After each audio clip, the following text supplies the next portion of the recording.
উন্নয়নের 100-200% পক্ষে এই হিন্দুস্তান ফার্টিলাইজার কর্পোরেশন জন্ম থেকে মৃত্যু হয়ে রয়েছে, জন্ম থেকে।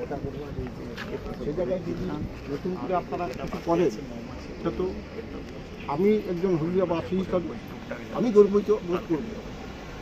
সেই জন্য আমরা সবসময় আমাদের বক্তব্য আমাদের এজেন্ডার মধ্যেই আছে, ডিস্ট্রিক্টের এজেন্ডার মধ্যেই আছে যে আমরা উন্নয়নের পক্ষে, তাতে নতুন নতুন ছেলেমেয়েদের কর্মসংস্থান, যেটা আজকে পশ্চিমবঙ্গে বন্ধ পলিটিক্যাল। সে জায়গায় দাঁড়িয়ে যদি এখানে হয়, কে খুশি হবে না হবে একদিন আমরা বস্তিবাসী আমরা সব থেকে বেশি খুশি হব।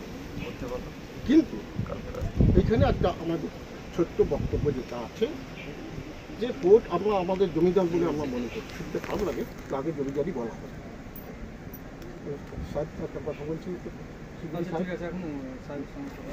তো সেই জায়গায় দাঁড়িয়ে আমরা আমাদের বলেছি যে আইসি মডেল আপনারা করুন, মানে আপনারা অফিসিয়ালি কিছু দেননি, যারা বস্তিতে ছিল বা সামনে একটা জায়গায় দেখিয়ে দিয়েছেন, সেখানে বসবাস করছে। আর একটা টোকেন প্যাকেজ তারা পেয়েছে। আমরা হয়তো, আমি কথা দিচ্ছি আশিস বলেই রেকর্ড করুন, যে আমি দাঁড়িয়ে থেকে শিফট করে দেবো সাহেব মানবিক হতে। সেটা হচ্ছে নিশ্চয়ই আপনারা, আমরাও আপনাদেরকে জানিয়েছি, ঠিক আছে। একবার আমি ডিএমএকে একই কথা বলেছি, ডিএম সাহেব চিফ সেক্রেটারিকে একই কথা বলছি, একই কথা আমি কালকে মেল করেছি একে, আমাদের চেয়ারম্যান সাহেবকে একই কথা বলেছি যে আমরা একটা অর্ডার কপি স্যার এখানে, এটা আজকে 2019 সালে স্যার। এই হচ্ছে আমাদের বক্তব্য।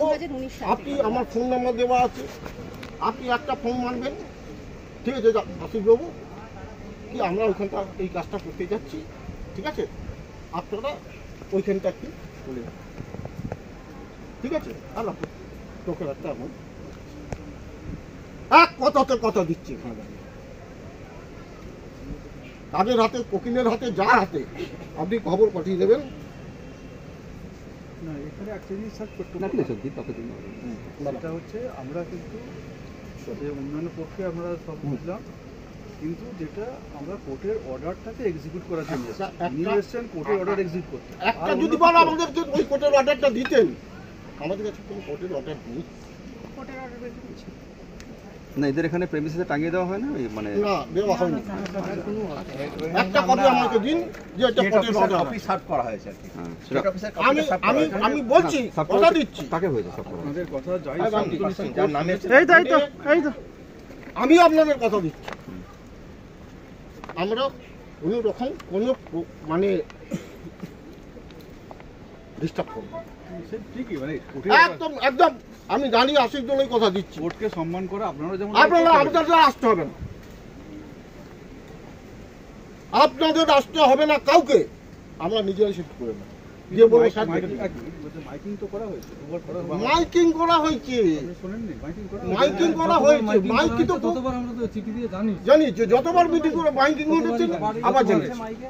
একটাবার আমাদের দেখে নিন না যে আপনারা আমরা এটা করতে চাইছি, এই যে এসি সাহেব বললেন যে এসি যেতে হবে, আমরা তো আনন্দিত, আনন্দিত না, এটা এইভাবে পটের যে জঙ্গল হয়ে এখানে যদি কিছু হয়। না, সেটা এইসব একটা জিনিস জিজ্ঞেস করে নিই, 2019-এ তো অর্ডারটা এসে হাইকোর্টের, বা তারপর 2019 হচ্ছে স্টেট অফিসার বললেন যে এটা আনঅথরাইজ অকুপেশন, তারপর কি স্টেপ নেওয়া হলো? তারপরে স্যার আমরা পুলিশ এম্পাওয়ারমেন্ট রিট করলাম for assistance of police force, এবং সেটাই স্যার 2023-এ গিয়ে এক্সিকিউট করবার জন্য 9/6/2023-এ অর্ডারটা ইস্যু হলো। তা সেই অর্ডারটা কে দিয়েছে? হাইকোর্ট। আচ্ছা, বেশ। তারপর 9/6/2023-এ যে হাইকোর্ট অর্ডার দিল, এদের কবে জানানো হলো? এদেরকে স্যার যখন ফ্রেজ ওয়াইজ আমরা এভিকশন করতে আসছি, এদেরকে যেমন 15 দিন আগে একটা, না 9/6/2023 তো, আর আজকে 28/8/2025, তার মধ্যে ওরা জানলেন কবে যে হাইকোর্ট ওদের বলেছে যে আপনারা, হাইকোর্টে মেনে নিয়েছে ওরা আনঅথরাইজ অকুপেন্ট, সেটা ওরা কবে জানলেন? আমরা তো জেনে গেলাম, কোর্ট তো জেনে গেল, ওরা কি জেনেছেন? স্যার এটা তো কন্টেস্টে হয়েছে, ওরা তো ডিফেন্ডেন্ট ছিল। আচ্ছা, মানে মানে ওরাও 9/6 এক্সপার্টি অর্ডার তো হয়নি। আচ্ছা 9/6/2023 এবং ওরাও কোর্ট জানলেন। আমাদেরকে বলেনি যে জনে জনে গিয়ে অর্ডার ইস্যু করে আসতে। আচ্ছা সুতরাং কোর্টই ওনাদেরকে জানিয়ে দিয়েছে, বা ওনারা যখন ডিফেন্ড করেছে ওনাদের অ্যাডভোকেট যিনি ছিলেন তারা জেনেছেন। কোর্টে তো আমরা লড়াই করি। আমি বলছি তবে না, আমার প্রশ্নটা শেষ নয়। তো 9/6/2023 থেকে এই যে 2 বছর 2 মাস এর মাঝখানে ওদের সঙ্গে কমিউনিকেশন কি হয়েছে কোর্টের তরফ থেকে? যখন থেকে স্যার এই ফ্রেজটাকে সিলেক্ট করা হয়েছে, আমরা তো সিলেক্ট করে করে ফ্রেজ ওয়াইজ আজকে 8টা ফ্রেজ আমরা কাটিয়েছি ফর এভিকশন। হ্যাঁ, এবং এইটা যে গ্রিন বেল্টেরটা লাস্ট 2 টাইমস এর পোস্টপোন হয়েছে, not getting the police force, assistance of police force, এবং this is the third time. আজকে পুলিশ ফোর্স পাওয়া গেছে না, কিন্তু স্যার আমরা কিন্তু যথারীতি যে প্রসেসে আমরা এগোই, মাইকিং, 15 দিনের একটা নোটিশ, সব কিছু দিয়ে কিন্তু ইন্টিমেশন দিয়ে উইথ সাফিসিয়েন্ট টাইম অ্যান্ড আমরা কিন্তু আজকে এভিকশন করতে এসেছি। কোর্ট অর্ডারে আছে যতগুলো আমাদের পকেট আছে তার নাম্বারস দিয়ে না, BLO the names are selected by BLO. হ্যাঁ, এই নামগুলো BLO West Bengal government select করেছে, এই নাম এখানে আছে।